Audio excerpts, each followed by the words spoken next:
जय हिंद साथियों, आप सभी का स्वागत करता हूं कि अपने channel SSDS education research centre पर। साथियों, इस वीडियो में हम लोग देखेंगे SSC GD एग्जाम के लिए कुछ क्वेश्चन। अगर हिंदी की अगर बात करें तो यहाँ पर 20 क्वेश्चंस लिए गए हैं, और अगर कट ऑफ की बात करूँ तो यहाँ पर आपको 15 से 16 क्वेश्चंस आपको बिल्कुल सही करना है। अगर आप फाइनल सिलेक्शन लेना चाहते हैं तो हिंदी के 20 सवालों में से आपको 15 से 16 क्वेश्चन आपको सही करना है। और जीके या करंट अफेयर की बात करूं तो यहाँ पर 20 सवालों में से आपको 11 से 12 प्रश्नों को सही करना है। और अगर हम रीजनिंग की बात करते हैं साथियों यहाँ पर, तो 10 सवाल अगर रीजनिंग के आ रहे हैं आपके, तो 10 में से आपको 7 सवाल आपको सही करना है। और अगर मैथ की बात करूं तो यहाँ पर 10 सवालों में से तकरीबन 6 सवाल तो आपको सही करना होगा। अगर आपका ये स्क्वायर रहता है तो मुझसे आप लोग लिख कर ले लीजिए कि आपका सिलेक्शन हो जाएगा। तो इसी क्रम में हम लोग स्टार्ट करते हैं। पहला क्वेश्चन आपकी स्क्रीन पर, दूसरों के लिए अपने सुखों का त्याग इसको क्या बोला जाता है? इसको साथियों आत्मोत्सर्ग बोला जाता है। एग्जाम में आपसे क्वेश्चन पूछा जाएगा। उसके बाद कहा जा रहा है किसी पर विजय पाने की इच्छा रखने वाले इस वाक्यांश के लिए एक शब्द क्या होगा? इसको साथियों जिज्ञासु बोला जाता है। आपको घोल कर पी लेना है, सवाल आपसे पूछा जाएगा, क्योंकि पिछली बार ये बहुत सारी शिफ्ट में पूछा गया था क्वेश्चंस। नेक्स्ट नंबर का क्वेश्चन बोला जा रहा है सही वर्तनी मुझे बता दीजिए, यानी कि कौन से शब्द की सही वर्तनी है। उज्ज्वल जो है आपका ऐसे नहीं लिखा जाता है, और अतिवृष्टि की बात करें ऐसे नहीं, और वृष्टिपात ऐसे नहीं। तो यहाँ पर अगर बात करें 2 बार जा आता है, दोनों बार आधा जा आता है, उज्जवल को ऐसे लिखा जाता है, लेकिन यहाँ पर सही नहीं लिखा हुआ, तो मैं कहूँगा यहाँ पर कोई भी वर्तनी मुझे तो सही नहीं लग रही है। अगला स्टेप, अगला क्वेश्चन देखेंगे। कहा जा रहा है कि कौन सा विलोम युग्म सुमेलित नहीं है? तो कौन सा विलोम युग्म सुमेलित नहीं है आप लोग देखकर बताइए। अगर बात करते हैं साथियों यहाँ पर औन्नत का विलोम क्या होता है साथियों? उन्नत होता है। विलोम युग्म सही है। और अकाम का विलोम साथियों सकाम होता है, ये भी बिल्कुल सही है। और अधम की बात करें तो अधम का विलोम उत्तम होता है। और अगर बात करें अंगीकार का मतलब ये तो आपका स्वीकारना होता है, ये तो साथियों पर जाता है, विलोम तो है नहीं। तो ये आपका विलोम सुमेलित नहीं है। जब नहीं है तो यही आपका राइट आंसर हो जाता है। उसके बाद साथियों कहा जा रहा है कि अच्छे तुरंगी का समानार्थी शब्द इसमें से क्या हो सकता है? तो तुरंगी शब्द की अगर बात करें तो ये साथियों समानार्थी शब्द हो जाएगा घुड़सवार। क्या? घुड़सवार हो जाएगा, ये आपको मालूम होना चाहिए। अगला सवाल देखिए, कह रहा है कि परिवर्तन पृथ्वी का नियम है, या संस्कृति का नियम है, या जगत का नियम है, या प्रकृति का नियम? तो प्रकृति यहाँ पर शब्द आना चाहिए। परिवर्तन प्रकृति का नियम है। उसके बाद देखिए, वह मुझे अनंत काल से नहीं मिला। वह मुझे अनंत काल से नहीं मिला। यहाँ पर अगर बात करते हैं साथियों, रेखांकित शब्द है, ठीक है। और अनंत काल की जगह पर क्या आना चाहिए? चिरकाल से, प्राचीन काल से, पुरातन काल से। मैं कहूँगा वह मुझे चिरकाल से नहीं मिला, ये होना चाहिए, अनंत काल नहीं होना चाहिए। अगला सवाल है, कह रहा है कि दोपहर के बाद के समय को क्या बोला जाता है? तो दोपहर के बाद के समय को अपराह्न बोला जाता है। क्या? अपराह्न बोला जाता है। राइट आंसर आपका ऑप्शन नंबर हो जाता है। और आप अपने क्वेश्चन यहाँ पर काउंट करते रहिएगा कि कितने क्वेश्चंस आपके सही हुए और कितने क्वेश्चंस आपके गलत हुए, ठीक है। कह रहा है जिसकी जीविका निश्चित ना हो उसके लिए एक शब्द क्या हो सकता है? उसको साथियों क्या बोलते हैं? आकाश वृत्ति बोलते हैं। राइट आंसर हो जाता है। जिसकी जीविका निश्चित ना हो उसको आकाश वृत्ति कहा जाता है। अगले नंबर का सवाल, असली भैंस का दूध बहुत मीठा होता है। तो यहाँ पर अगर बात करें असली भैंस का दूध, इसकी जगह पर क्या आना चाहिए? भैंस का असली दूध, या गाय का दूध, या भैंस का दूध? मैं कहूँगा भैंस का असली दूध होना चाहिए, ना कि असली भैंस का दूध होना चाहिए। इस प्रकार जिनका भी आंसर ऑप्शन नंबर ए है बिल्कुल करेक्ट है। अगला सवाल आपकी स्क्रीन पर कह रहा है कि उग्र का विलोम क्या होगा? तो उग्र का विलोम साथियों क्या होगा? उग्र का विलोम आपका सौम्य होगा, इसलिए सही जवाब जिनका भी ऑप्शन नंबर वी के साथ बिल्कुल करेक्ट। और साथियों अगर आपने इस वीडियो को अभी तक लाइक नहीं किया है तो आप लोग वीडियो को लाइक कर दीजिएगा। अब यहाँ पर बोला जा रहा है साथियों अद्वितीय कैसे लिखा जाता है? तो अद्वितीय कैसे लिखा जाता है? जैसे ऑप्शन नंबर ए में है, नहीं बी में है, नहीं जैसे ऑप्शन नंबर डी में है, ऐसे लिखा जाता है। अगला सवाल है, कहा जा रहा है कि जिस पर विश्वास किया जा सके उसके लिए एक शब्द क्या होगा? उसको साथियों विश्वस्त बोला जाता है। क्या बोला जाता है साथियों? जिस पर विश्वास किया जा सके उसके लिए एक शब्द एक विश्वस्त होगा। Right answer option number A के साथ। अगला सवाल आपकी स्क्रीन पर कह रहा है कि सही वर्तनी मुझे बताइए कालिदास कैसे लिखा जाता। जैसे ऑप्शन नंबर ए में लिखा हुआ है ऐसे लिखा जाता। कह रहा कि राजा का समानार्थी शब्द क्या हो सकता है। तो राजा को साथियों रत्नाकर कहा जाएगा, मयंक कहा जाएगा, मुकुंद कहा जाएगा, महीप कहा जाएगा। मैं कहूंगा राजा का समानार्थी महीप हो जाएगा। क्या हो जाएगा? महीप हो जाएगा। उसके बाद देखिए कहा जा रहा है कि ठंडी हवा, क्या ठंडी हवा रेखांकित शब्द का पर्यायवाची शब्द लिखिए। तो यहाँ पर हवा का पर्यायवाची आपसे पूछा जा रहा है, तो मातम कहेंगे या अनल कहेंगे या आवास कहेंगे या अनिल कहेंगे। तो आप लोग बताइए, अनिल का मतलब होता है वायु, अनिल का मतलब होता है हवा। तो कुल मिला के राइट आंसर ऑप्शन नंबर अगर डी के साथ तो बिल्कुल करेक्ट है। अगला सवाल कह रहा है कि रोहन को डर है कि मोहन इतना काम कर सकेगा। मोहन को शंका है कि आशंका है या भय है। तो यहाँ पर शंका शब्द आना चाहिए कि रोहन को शंका है कि मोहन इतना काम कर सकेगा। तो इस प्रकार right answer option number B हो जाएगा। और अब उसके बाद देखेंगे नेक्स्ट नंबर के सवाल। कहा जा रहा है कि अब यहाँ पर जीके के क्वेश्चंस आपके स्टार्ट हो रहे हैं, जीएस के क्वेश्चंस हो रहे हैं और करंट अफेयर के क्वेश्चंस होंगे। इन 20 सवालों में से 11 से 12 क्वेश्चंस आप लोग सही करने की कोशिश करिएगा। कहा क्या जा रहा है यहाँ पर कि कोई वस्तु अपनी विरामावस्था या गतिमान अवस्था में होने वाले परिवर्तन का विरोध करती हैं तो उनकी ये स्वाभाविक प्रवृत्ति को क्या बोला जाता है? जड़त्व बोला जाता है। जैसे कोई चीज चल रही है तो चलती रहेगी जड़त्व की वजह से, कोई चीज रुकी है विरामावस्था में तो वो रुकी रहेगी क्योंकि उसका जड़त्व उस पर लगा हुआ है। तो कुल मिला के right answer option number A हो जाता है। अगला देखिए कह रहा है कि लोधी वंश की नींव निम्नलिखित में से किसके द्वारा रखी गई थी। तो यहाँ पर बहलोल लोधी के द्वारा रखी गई थी, लोधी वंश की नींव। अगला सवाल देखिए कहा जा रहा है कि यहाँ पर राज्यसभा के संबंधित संवैधानिक प्रावधानों के संदर्भ में निम्नलिखित में से कौन सा कथन सही है। तो भारत के प्रधानमंत्री राज्यसभा के पदेन अध्यक्ष होते हैं, नहीं साथियों। भारत के उपराष्ट्रपति राज्यसभा के पदेन अध्यक्ष होते हैं, ये साथियों बिल्कुल सही है। भारत के राष्ट्रपति राज्यसभा के पदेन अध्यक्ष होते हैं, नहीं। और महान्यायवादी राज्यसभा के पदेन अध्यक्ष नहीं होते। यानी कि मैं कह सकता हूं कि भारत के जो उपराष्ट्रपति होते हैं ये जो है राज्यसभा के पद अध्यक्ष होते हैं। उसके बाद अगला सवाल है कि निम्नलिखित में से किस रासायनिक तत्व का परमाणु क्रमांक 10 होता है। तो अगर बात करें किसकी बात की जा रही है, नियॉन की अगर बात करें तो नियॉन एक ऐसा रासायनिक तत्व है जिसका परमाणु क्रमांक 10 होता है। मैं कहूंगा बिल्कुल नियॉन का परमाणु क्रमांक 10 ही होता है। अगला सवाल आपकी स्क्रीन पर देखिए और बताइए सही जवाब आपका क्या होगा। साथियों अगर यहाँ पर बात करें जो भी आपकी एग्जाम डेट 4 फरवरी आ चुकी है, उस एग्जाम में जिन लोगों का एग्जाम है या उसके बाद जिन लोगों का एग्जाम है, जैसा पेपर 4 फरवरी से आएगा उसका एनालिसिस होगा। यानी कि किस टाइप्स के क्वेश्चन पूछे जाएंगे वो सारी चीजें मैं आपको बताऊंगा। लेकिन अभी जो आपको मेरे हिसाब से पेपर में पूछा जा सकता है, यानी कि जैसे आपके हिंदी के सवाल पूछे जा सकते हैं, जैसे जीके के, जैसे रीजनिंग के या मैथ के, उन सभी क्वेश्चंस को साथियों मैं आपको डेली करवा रहा हूं। और मेरा मानना है कि जब आप डेली हिंदी और GK, reasoning, math important questions की प्रैक्टिस करोगे तो पेपर आपका यहीं से आएगा। कुल मिला के अगर आप अपने एग्जाम तक जब भी आपकी शिफ्ट है 4, 5, 6 तब तक आप अगर अपने एग्जाम के लिए साथियों SSDS एजुकेशन रिसर्च सेंटर से जो भी क्लासेस दी जाती हैं सभी क्लासेस अगर आप अच्छी प्रकार से देखते हो तो मेरा मानना है पेपर आपका यहाँ से बाहर नहीं आएगा, क्योंकि सारा कुछ मैं आपको करवा दूंगा। जब सारा कुछ आपको हो जाएगा तो क्या साथियों एग्जामिनर की औकात कि वो कहाँ से क्वेश्चंस देगा। तो चलिए यहाँ पर आप लोग पढ़ते जाइए। मैथ और रीजनिंग पर आपको बहुत अच्छी प्रकार से फोकस करना है। कह रहा है कि संविधान सभा का जो 100वां संविधान संशोधन अधिनियम 2015 था, इसके द्वारा भारत और पड़ोसी देश की सीमा को संशोधित किया गया था। तो किसकी किसकी बात चल रही है? भारत और बांग्लादेश की बात चल रही है। यानी कि आंसर आपका जो जाना चाहिए वो ऑप्शन नंबर सी के साथ जाना चाहिए। अगला देखिए साथियों, अगला यहाँ पर क्या बोला जा रहा है, जो विंचड़ो जो नृत्य है इसका संबंध किस राज्य से है। तो विंचड़ो नृत्य की अगर बात करें साथियों, ये इसका संबंध किस राज्य से है, तो मैं कहूंगा गुजरात में किया जाता है।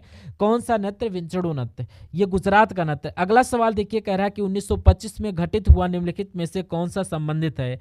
यानी कि 1925 में घटित हुआ निम्नलिखित में से कौन सा जो आपका संबंध, यानी कि यहाँ पर कौन सा क्या घटित हुआ। ये आपको कुछ क्वेश्चन अधूरा लग रहा हो, अधूरा क्वेश्चन है। मैं कहूँगा इसको एक तरीके से बात करें जो यहाँ पर इसको 1925 में क्या घटित हुआ था, ये आपका काकोरी षड्यंत्र है, ये 1925 में ही हुआ था। तो मैं कहूँगा ये एक तरीके से डकैती है। क्या है? डकैती से संबंधित है। अगला क्वेश्चन आपकी स्क्रीन पर बोला जा रहा है, ओलंपिक चार्टर के मौलिक सिद्धांत किसके द्वारा आपका दस्तावेज हुआ? तो आपका right answer option number A हो जाता है, पियरे डी कैट्रोविंट्रन, यह आपका राइट आंसर होता है। उसके बाद देखिए साथियों, कहा क्या जा रहा है यहाँ पर, अमेरिका की पहली महिला उपराष्ट्रपति कमला हैरिस का मूल परिवार भारत के किस राज्य से संबंधित है?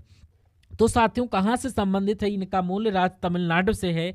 कहाँ से है? तमिलनाडु से है। राइट आंसर आपका ऑप्शन नंबर बी हो जाएगा। उसके बाद देखिए कह रहा है कि कौन सा कथन साथियों सत्य है, मुझे बताइए। बोला क्या जा रहा है यहाँ पर, अगर बात करूँ यहाँ पर तो यहाँ स्पष्ट काव्य से बनी एक खाली बोतल एक पारभासी वस्तु का उदाहरण है? नहीं। एक फ्राइन पेन एक अपारदर्शी वस्तु का उदाहरण है? बिल्कुल सही, ये आपका राइट, जो फ्राइंग पेन होता है ये आपका अपारदर्शी होता है। सूर्य प्रकाशित वस्तु का उदाहरण है या लकड़ी का बॉक्स चमकदार वस्तु का उदाहरण है? मैं कहूँगा राइट आंसर आपका ऑप्शन नंबर बी के साथ जाएगा, क्योंकि इसमें से ऑप्शन नंबर बी वाला कथन सही है। उसके बाद रचना दुआब निम्नलिखित में से किन दो नदियों के बीच में है? तो रचना दुआब की अगर बात करें तो रावी और चेनाब के बीच है, रावी और चेनाब के बीच है। उसके बाद देखिए वसंत विश्व यानी कि स्प्रिंग इक्नॉक्स के अगले दिन यानी कि 22 मार्च से भारतीय राष्ट्रीय कैलेंडर वर्ष का कौन सा पहला महीना शुरू होता है? तो कौन सा पहला महीना शुरू होता है ये साथियों आपसे पूछा जा रहा है। तो चैत्र शुरू होता है। क्या शुरू होता है? चैत्र शुरू होता है। राइट आंसर आपका ऑप्शन नंबर सी हो जाता है। उसके बाद देखिए कह रहा है कि हाल ही में भारतीय राष्ट्रीय अभिलेखाकार ने किस देश को प्रवासी अभिलेखा का पहला विदेशी डिजिटलीकरण किया है? मतलब यहाँ पर ओमान की बात चल रही है। ओमान आपका बिल्कुल राइट आंसर हो जाता है, यानी कि भारतीय राष्ट्रीय अभिलेखागार ने ओमान देश में प्रवासी अभिलेखों का पहला डिजिटलीकरण किया है। आंसर आपका सी हो जाता है। भारत के प्राचीन इतिहास के संदर्भ में अशोक स्तंभ का संबंध निम्नलिखित में से किस स्थान से? तो अगर बात करते हैं साथियों किस स्थान से है, तो आपका ये सांची से है, यह आप लोग याद रखेंगे। अगला देखिए साथियों, बोला जा रहा है यहाँ पर सुभाष चंद्र बोस सरकार की जिरबंदी से किससे, अगर बात करें यहाँ पर नज़रबंदी होना चाहिए, यानी कि सरकार की नज़रबंदी से किस वर्ष भाग निकले थे? तो 1941 में ये वहाँ से भाग निकले थे, आपको ध्यान रखना है। Right answer option number C हो जाता है। अगला देखिए आपसे पूछा जा रहा है साथियों, द्वैधाधिकार एक प्रकार का अल्पाधिकार है जिसमें किसी बाजार का दो फर्मों का प्रभुत्व नियंत्रण होता है, 3, 4 या 5। तो मैं अगर इस सवाल की बात करूं तो दो फर्मों का प्रमुख तो नियंत्रण होता है। आपका राइट आंसर ए हो जाता है। उसके बाद देखिए साथियों नेक्स्ट नंबर पर सवाल आपकी स्क्रीन पर कि जब सरकार करों को कम करती है और सरकारी व्यय को बढ़ाती है तो इस प्रकार की राजकोषीय नीति को क्या बोला जाता है? तो इसको विस्तारवादी क्या बोला जाता है? विस्तारवादी जो है राजकोषीय नीति बोला जाता है। अगला सवाल देखिए आपकी स्क्रीन पर, कह रहा कि हाल ही में किस देश ने रूस के खिलाफ यूक्रेन की रक्षा क्षमताओं को मजबूत करने के लिए यूक्रेन को 2 ASC-890 विमान को दान करने की घोषणा की है? तो क्या आपका राइट आंसर होगा साथियों यहाँ पर स्वीडन आपका राइट आंसर हो जाता है। यहाँ पर विमान की बात की गई है, तो कुल मिला के आंसर आपका ऑप्शन नंबर ए हो जाता है। अगला देखिए कहा जा रहा है कि देश की प्राचीन झीलों में से एक है लेंडिया तालाब किस भारतीय शहर में स्थित है? तो ये आपका भोपाल में स्थित है। भोपाल में स्थित है, आपको याद रखना है। अगला सवाल आपकी स्क्रीन पर कह रहा कि 2011 की जनगणना के अनुसार भारत का सबसे कम जनसंख्या घनत्व का कौन सा राज्य आपसे पूछा जा रहा? तो सबसे कम जनसंख्या किस राज्य की थी? तो यहाँ पर सिक्किम की थी। किसकी थी? सिक्किम की थी। Right answer option number B हो जाएगा। उसके बाद देखिए साथियों यहाँ पर रीजनिंग के क्वेश्चन आपके स्टार्ट हो चुके हैं। तो रीजनिंग के क्वेश्चन और मैथ के क्वेश्चन होंगे यहाँ पर। तो पहला सवाल आपका नंबर सीरीज का है। कहा जा रहा है कि 2 है, 4 है, फिर 16 है, फिर 256 आ गया है। फिर आपसे पूछा जाएगा कि अगला नंबर यहाँ पर क्या हो जाएगा, ये बात आपको यहाँ पर बताना है। तो चलिए यहाँ पर 2 से 4 हुआ तो यहाँ पर कैसे क्या हुआ, फिर 4 से 16 हुआ है। तो अगर 2 की गुणा 2 से कराएं तो 4 हो जाएगा, 4 की गुणा 4 से कराएं तो 16 हो जाएगा, 16 की गुणा 16 से करा दें 256 हो जाएगा, 256 की गुणा 256 से होगी, यानी कि 256 की गुणा 256 से करा लीजिए तो आंसर आपका आपके सामने साथियों आ जाएगा। ठीक है, 256 की गुणा 256 से हमको कराना होगा। तो यहाँ पर हम लोग इसको करा लेते हैं। 6 36 हो जाता है, कराइए 6 36 और ये 6 30 3 33 और ये 6 दूना 12 और यहाँ पर 15। अब 5 का 30 30 का 0 5 25 और 28 हो गया, 5 दूनी 10 और ये यहाँ पर 12। अब 2 बार इसको कट यहाँ पर करिए, यानी कि 2 छंग 12, 2 आ गया तो 5 10 यानी कि 11 आ गया, 2 दूनी 4 यानी कि यहाँ पर 5 आ जाएगा। यानी कि यहाँ पर अब देखिए 5 और 6 3 8 2 10 और ये 15 और ये आपका कितना आ जाएगा साथियों, 4 5 आ जाएगा और यहाँ पर ये 6 आ जाएगा। यानी कि ये आपका 65,536 कहाँ पर लिखा हुआ है, ये आपका ऑप्शन नंबर डी में लिखा हुआ है। तो जिनका भी आंसर ऑप्शन नंबर डी के साथ है मैं कहूँगा बिल्कुल करेक्ट हो जाता है। उसके बाद देखिए अगले नंबर का सवाल आपकी स्क्रीन पर कहा जा रहा है कि HSI है, उसके बाद OLO है, फिर VEU है, फिर CXA है, फिर उसके बाद आपको बताना है कौन से 3 लेटर यहाँ पर आ सकते हैं। तो आप साथियों देखिए यहाँ पर H से क्या हुआ, O हुआ है और V से O से आपका V हुआ और V से आपका U, फिर आपका C हुआ, V से C। तो यहाँ पर ये आपका 22 थी और ये आपका 3 पर होता है। तो 8 + 22 आपका अगर करें तो यहाँ पर 7, 15 में +7 करें तो यहाँ पर 22 आएगा और 22 से 26 तक कितना 4 और ये 3 7 हो जाएगा। यानी कि 3 में भी हमें 7 प्लस करना पड़ेगा, यानी कि 3 में 7 प्लस करते हैं 10 आ जाता है, 10 पर आता है J। तो ये तो या आंसर हो सकता है या तो ये आंसर होता है क्योंकि J यहाँ पर है। अब इसको देखिए साथियों, S होता है आपका 19 पर और L होता है आपका 12 पर। तो कितना माइनस हुआ है साथियों यहाँ पर, ये आपका 7 माइनस हुआ। L 12 पर होता है, यहाँ पर फिर 7 माइनस हुआ और E से X हुआ है तो फिर 7 माइनस हुआ। और X होता है 24 पर, इसमें से अगर 7 माइनस करेंगे तो कितना हो जाएगा 7 और ये यानी कि 17 हो जाएगा। यानी कि 17 पर आता है आपका Q। तो JQ आपका कहाँ पर लिखा हुआ, ऑप्शन नंबर डी में लिखा हुआ है, ये आपका सॉरी ए में लिखा हुआ है। Right answer option number A के साथ। अगले नंबर का सवाल आपकी स्क्रीन पर है साथियों, देखिए और बताइए। इस सवाल में कहा जा रहा है कि एक साबुन का मूल्य 7 रुपये है और एक कलम का मूल्य 5 रुपये है। राजेश 38 रुपये में ये दोनों चीजें खरीदता है। यानी कि 38 रुपये एक तरीके से है, समझ लीजिए। तो इसमें वो साबुन भी खरीद लेता है, कुछ साबुन भी खरीद लेता है और कुछ कलम खरीद लेता है, क्या, जो कि 5 रुपये की। तो कह रहा है कि उसने कितने साबुन खरीदे। इस क्वेश्चन को अगर हम ऑप्शन की मदद से करें कि उसने कितने साबुन खरीदे, मान लीजिए उसने साबुन 4 खरीदे, ठीक है, और एक साबुन का मूल्य है साथियों 7, यानी कि कितने रुपए की ये साबुन बने होंगे, यानी कि 7 चौक 28 और 28 रुपए के तो उसने साबुन खरीदे। टोटल उसके पास 38 रुपए थे, यानी कि अब उसके पास 10 रुपये बचे। तो 10 रुपये में वो क्या कर लेगा, कलम खरीद लेगा, यानी कि 2 कलम उसके पास हो जाएंगे। 2 कलम उसके पास 38 रुपये में हो जाएंगे और 7 उसके नहीं, यहाँ पर देख लीजिए साबुन का मूल्य 7 रुपये है तो यहाँ पर 4 उसके पास साबुन हो गए, क्या, 4 साबुन भी उसके पास हो गए। कुल मिला के आपका ये राइट हो जाता है। नहीं, इसको देखिए, अब देख लीजिए उसने कितने साबुन खरीदे, 5 साबुन खरीदे और एक साबुन का मूल्य है 5 रुपये 7 रुपये। तो 7 पैंते कितना हो जाएगा, 35 हो जाएगा और इसमें उसके पास 38 रुपये है तो उसमें कुछ कलम खरीद ही नहीं पाएगा और ये आंसर आपका हो सकता ना हो। तो ये भी नहीं, ये भी नहीं। तो पहला नंबर हमने चेक किया था और ये आपका बिल्कुल राइट हो जाता है और यही हमारा और आपका बिल्कुल करेक्ट आंसर हो जाता है। इस सवाल को देखिए, ऐसा सवाल आपसे बहुत बार पूछा जाता है और अक्सर बच्चे एग्जाम की अगर बात करें तो एग्जाम में बहुत लोग कन्फ्यूज हो जाते हैं इसको देखकर। और इस सवाल को साथियों कैसे करेंगे, इस सवाल को देखिए और एक बार बताइए। चलिए, कहा जा रहा है साथियों यहाँ पर कि द लाइट हाउस का कोड है जू सी पिन, यानी कि यहाँ पर हाउस इन बिग का कोड है मो टिम जू। तो गार्डन का कोड है आपका यहाँ पर जो निज टिम पिन। तो यहाँ पर आपको लाइट का कोड बताना है। तो अब आपका लाइट कहाँ पर लिखा हुआ है, एक तो यहाँ पर लिखा हुआ है और लाइट आपका यहाँ पर लिखा हुआ है। यानी कि लाइट का कोड या तो हो सकता है जू हो और जी हो या हो सकता है पिन हो। तो लाइट का कोड आप कैसे निकालेंगे, आपको पहले दा का कोड मालूम होना चाहिए और हाउस का कोड मालूम होना चाहिए और दा और हाउस का कोड इसमें से कट कर देना, जो बचेगा वही आपका लाइट का कोड हो जाएगा। यानी अभी आपको दा का कोड और हाउस का कोड निकालना। तो दा आपका कहाँ पर है, दा आपका इसमें है या नहीं है, दा इसमें है, दा इसमें मिल जाएगा।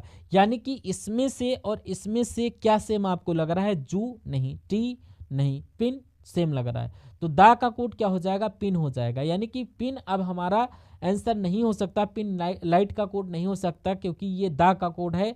और अब हाउस का कोड निकालिए, अब हाउस का कोड इसमें भी है और इसमें भी है, तो क्या सेम लग रहा है, तो जू और जू सेम लग रहा है ना, तो जू भी आपका नहीं हो सकता साथियों। क्यों? क्योंकि जू जो होगा ये आपका हाउस का कोड हो जाएगा। तो बचा क्या साथियों? CHI बचा, और यानी कि ये आपका लाइट का कोड हो जाएगा, और यही आपसे पूछा गया था। तो कुल मिला के CHI कहाँ पर लिखा हुआ है? ये ऑप्शन नंबर ए में लिखा हुआ है। ऐसे आपको करना होगा ये साथियों आपके सारे क्वेश्चन। अब उसके बाद देखेंगे नेक्स्ट नंबर का सवाल आपकी स्क्रीन पर। कह रहा कि निमेश मेघना का इकलौता भाई है। तो निमेश जो है ये क्या है? ये निमेश की अगर बात करूं यहाँ पर, ये मेघना का इकलौता भाई है। ठीक है, चलिए। और अगला अब हम यहाँ पर बना लेते हैं कि ये आपका निमेश हो जाएगा, और निमेश हो जाएगा। निमेश जो है ये एक मेघना का क्या है?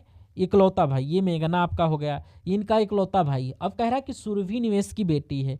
तो सुरभि की अगर बात करें तो सुरभि कौन हो जाएगी? सुरभि निवेश की बिटिया हो जाएगी, यानी कि बेटी हो जाएगी।